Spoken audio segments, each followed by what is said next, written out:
Yes everyone, हमने 3 question कल homework में रखे थे। पहला क्वेश्चन था क्या, अगर आपकी सैलरी 15,500 और 20,000 हो तो क्या। ठीक है, तो अगर सपोज कीजिए कि 1 जुलाई 2020 को आपकी जॉब लग रही है 15,000 रुपए में, 1 जुलाई 2021 को ये हो जाएगी 15,500, 1 जुलाई 2022 को हो जाएगी 20,000, 1 जुलाई 2023 को हो जाएगी 20,500। No no no no no, क्या कर रहे हो सर यार, क्या कर रहे हो सर, चाय पी लो। 16,500 1 जुलाई 2024 को हो जाएगी 17,000। सीधी सी बात है, अब जुलाई 23 से लेकर नेक्स्ट ईयर जून 24 तक, क्योंकि सैलरी 16,500 रहने वाली है, तो 16,500 कितने महीने के लिए रहेगी, अप्रैल मई और जून, तो ये 3 महीने के लिए हो जाएगी। फिर जुलाई से लेकर अगले 9 महीने तक ये वाली सैलरी हो जाएगी। तो आपका फाइनल आंसर आ जाएगा, कितना आ रहा है 49,500 ऊपर वाला, 1,53,000 नीचे वाला, टोटल कितनी 2,02,500। ठीक है, नेक्स्ट क्वेश्चन क्या था, 1 फरवरी 2021 को ये सैलरी है, 1 फरवरी 2021 को सैलरी है 10,000, 1 फरवरी 2022 को ये सैलरी हो जाएगी 10,300, 1 फरवरी 2023 को ये सैलरी हो जाएगी 10,600। और यही सैलरी 23 वाली सैलरी हमारे काम की है क्या, नहीं है, क्योंकि हमारे काम की 1 अप्रैल 2024 वाली सैलरी, हमें अप्रैल 24 से सैलरी चाहिए, तो ये हो जाएगी 10,900। और ये कब तक रहेगी, जनवरी तक। तो जनवरी यानी कि कितने महीने हो गए, 10 महीने। जनवरी यानी कि कितने महीने हो गए, 10 महीने, 109,000। फिर 1 फरवरी 2025 को हमारी सैलरी हो जाएगी 11,200 इंटू 3, दो कर देंगे 2, तो कितनी हो जाएगी 22,400। टोटल बोलो कितनी हो जाएगी 1,31,400, 1,31,400 हो जाएगी। ठीक है, ये सैलरी समझ में आ गई आप लोगों को अच्छे से, ओके। इसके बाद अगली क्या बोला था, अगला क्या बोला था मैंने, क्वेश्चन क्या है बोलो तो एक बार, 1 नवंबर 2000, हाँ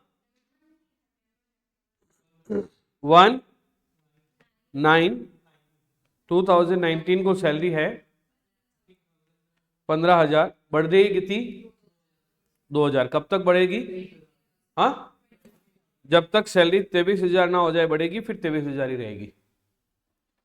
ठीक है, तो 1/9/2019 को 15,000, 1/9/2020 को 17,000, 1/9/2021 को 19,000, 1/9/2022 को 21,000, 1/9/2023 को 23,000, 1/9/2024 को भी 23,000। आगे हमेशा कितनी रहेगी 23 ही। तो हमारे लिए तो कौन सी सैलरी अच्छी है, 1 अप्रैल 2024 से सैलरी क्या हो रही है 23,000 और बढ़ेगी ही नहीं, तो यही क्या हो जाएगा फाइनल आंसर। समझे क्या, कितना है आंसर 2,76,000। यस सर कि नो सर, समझ आया कि नहीं आया।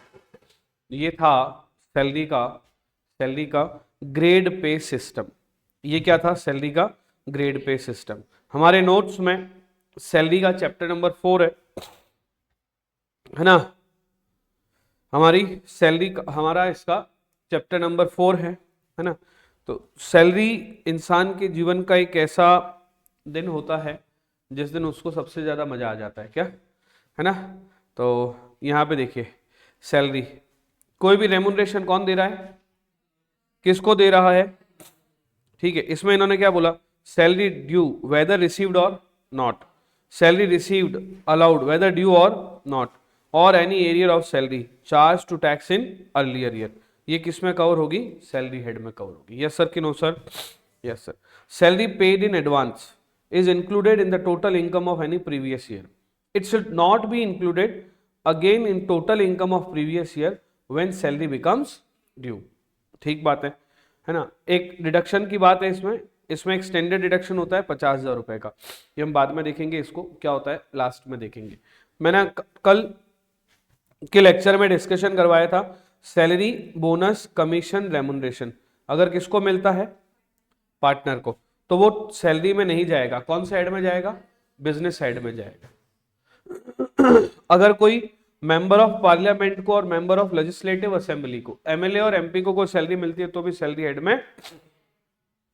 अगर किसी विडो को सैलरी मिल रही है या किसी लीगल हायर को सैलरी मिल रही है जो कि सर्विस में है, उसकी डेथ की वजह से मिल रही, सपोज एक व्यक्ति है एक्स उसकी डेथ हो गई, डेथ के बाद एक्स की विडो को जो सैलरी मिल रही है वो सैलरी हेड में नहीं आएगा, वो सैलरी हेड में नहीं आएगा क्योंकि सैलरी है ही नहीं, वो तो फैमिली पेंशन हो गई ना। Hello hello hello hello, x job कर रहा था electricity department of government of India, x की डेथ हो गई, एक्स की वाइफ को जो सैलरी या उसका पैसा मिल रहा है, फैमिली पेंशन का पैसा या एक साथ जो पैसा रेमुनरेशन मिल रहा है, वो सैलरी हेड में नहीं आएगा। ठीक है, इसके बाद हमने ग्रेड सिस्टम पढ़ना था, हमने ग्रेड सिस्टम पूरा कंप्लीट कर लिया।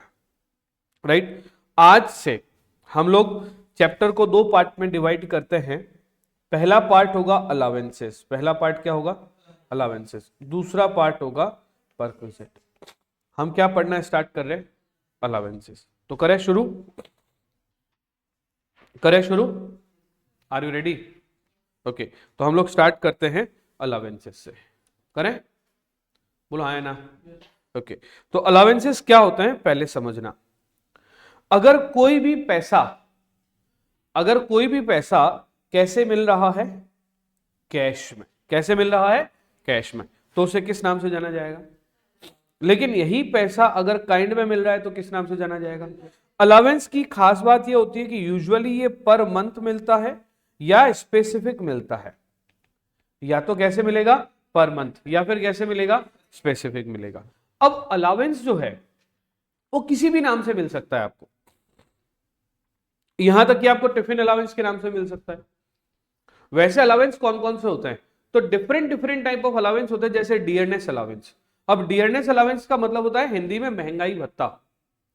अभी महंगाई भत्ता क्या होता है कि अभी सैलरी आपकी फिक्स है, धीरे धीरे सैलरी वो बढ़ती रहेगी बढ़ती रहेगी बढ़ती रहेगी, बढ़ेगी कैसे, डीए बढ़ाएंगे। डीए का मतलब क्या हो गया, महंगाई भत्ता। बेसिक सैलरी चेंज नहीं होती है। सपोज कीजिए किसी गवर्नमेंट एम्प्लॉय, चाहे वो स्टेट गवर्नमेंट हो या फिर वो सेंट्रल गवर्नमेंट हो, और उनमें कहा गया कि आपकी सैलरी रहेगी 40,000 रुपए। अब सैलरी बढ़ाने के लिए इस 40,000 को चेंज नहीं करते, डीए भी दे देते हैं। जैसे पहले बोला कि आपको 10% डीए मिलेगा, तो 40,000 का 10% क्या हो गया, 4,000। अचानक से एक न्यूज आती है कि डीए को बढ़ाकर 25% किया, तो सैलरी कितनी थी, 40,000, डीए कितना था, 10,000 यानी कि 4,000। अब उन्होंने बोला डीए को बढ़ा के 25% कर दिया, तो 40,000 का 25% यानी कि 10,000 कर दिया।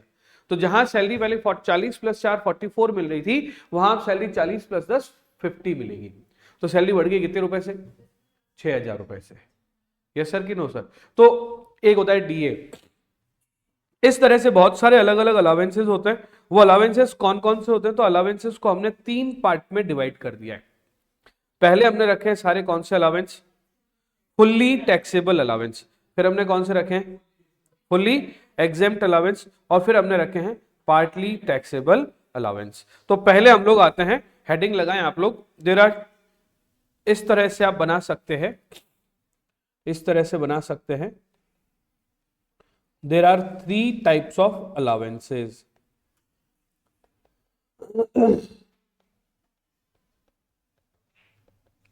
on basis of, on basis of taxability, on the basis of taxability there is 3 types of allowances.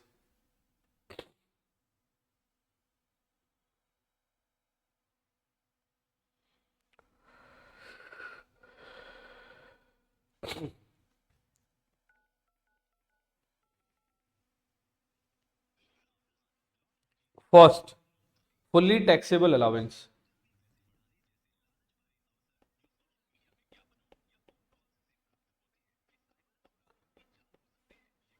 और फुल्ली टैक्सेबल अलाउंस में लिखना शुरू करो अलग अलग। फुल्ली टैक्सेबल अलाउंस में लिखे फर्स्ट, फर्स्ट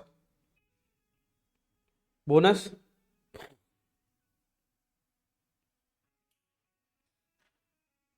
कमीशन, डीए, हाँ कहाँ हो, bonus, commission, DA, entertainment allowance, entertainment allowance, fixed medical allowance, fixed medical allowance,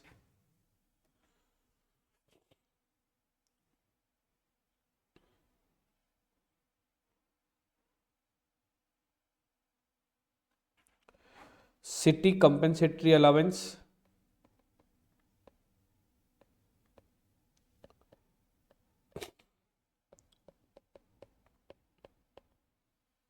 city compensatory allowance,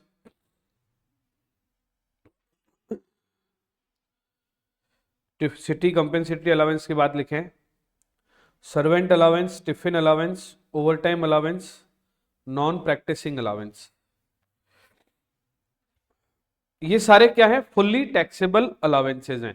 अभी आप कहेंगे कि सर ये फुल्ली टैक्सेबल अलाउंसेज होते क्या हैं, अभी आप पूछेंगे सर ये फुल्ली टैक्सेबल अलाउंस होते क्या हैं, तो भैया ऐसे अलाउंस जो कि पूरी तरह से टैक्सेबल होते हैं, ऐसे अलाउंस जो कि पूरी तरह से टैक्सेबल होते हैं, मतलब जितना मिला उतना पूरा का पूरा टैक्सेबल।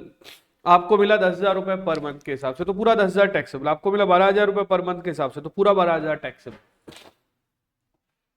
सेकंड लिखें, सेकंड लिखें, partly, no no no no no, fully exempted allowance, fully exempted allowance. तो फर्स्ट पॉइंट आपने ऐसे फुल्ली टैक्सेबल लिख दिया था, तो अब सेकंड पॉइंट इस तरह से लिखें, फुल्ली एग्जेम्प्टेड अलाउंसेस। पहले ना इसका मतलब समझना तनीषा, सपोज करो कि आपको हर महीने 12,000 रुपए डीए मिल रहा है, कितना मिल रहा है डीए, मतलब 12,000 पूरा टैक्सेबल है, पूरा का पूरा 12,000 आपको टैक्स देना है, 12,000 इंटू 12 1,44,000 रुपए पे, ठीक है। सपोज आपको कमीशन मिल रहा है साल का 1,00,000 रुपए, पूरा का पूरा 1,00,000 टैक्सेबल है। मैंने आपको उस दिन जब आपको सैलरी चैप्टर शुरू करवाया था एक टेबल बनाई थी, फॉर्मेट बताया था, उसमें हेडिंग लिखी थी बेसिक सैलरी, फिर सेकंड नंबर पे क्या लिखा था, टैक्सेबल अलाउंसेज। तो अलाउंस का वो पार्ट जो टैक्सेबल है वो उस टेबल में चला जाएगा, राइट है। फिर थर्ड नंबर पे परक्विजिट, तो परक्विजिट का वो पार्ट जो टैक्सेबल है वो उधर चला जाएगा। तो जो टैक्सेबिलिटी है वो यहां पे आ रही है, ये समझने वाली बात है। बोलो यस सर कि नो सर, यस सर। अब बात करते हैं फुल्ली एग्जेम्प्टेड अलाउंस क्या। तो फुल्ली एग्जेम्प्टेड अलाउंस की इनमें से कोई सा भी अलाउंस, ये जितने भी अलाउंस लिख रखे ना, इनमें से कोई सा भी अलाउंस अगर हाईकोर्ट या सुप्रीम कोर्ट के जजेस को मिलता है तो वो टैक्स फ्री होता है। तो लिखे फुल्ली एग्जेम्प्टेड में, फुल्ली एग्जेम्प्टेड में लिखे अलाउंस टू जजेस ऑफ, अलाउंस टू जजेस of supreme court and high court, allowance to जजेस ऑफ सुप्रीम कोर्ट और हाई कोर्ट।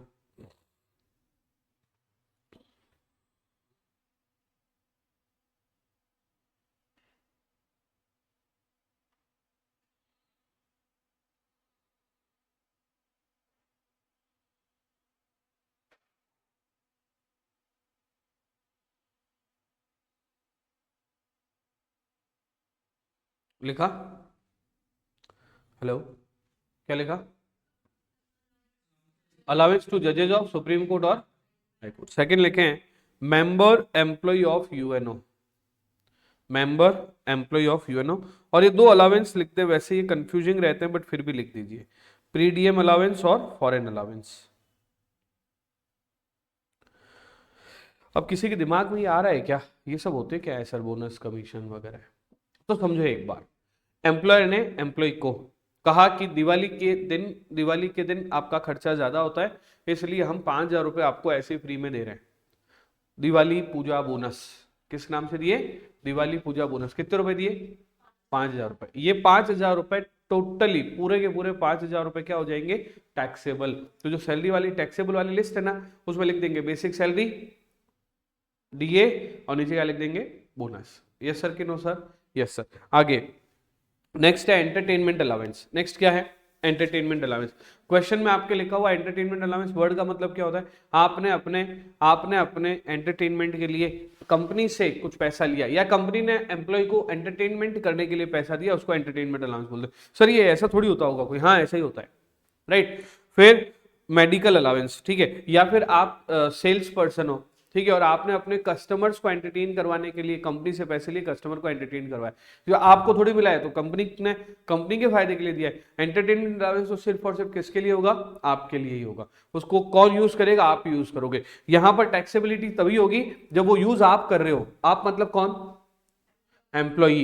एम्प्लॉयर एम्प्लॉय को दे रहा है एम्प्लॉय के मजे के लिए।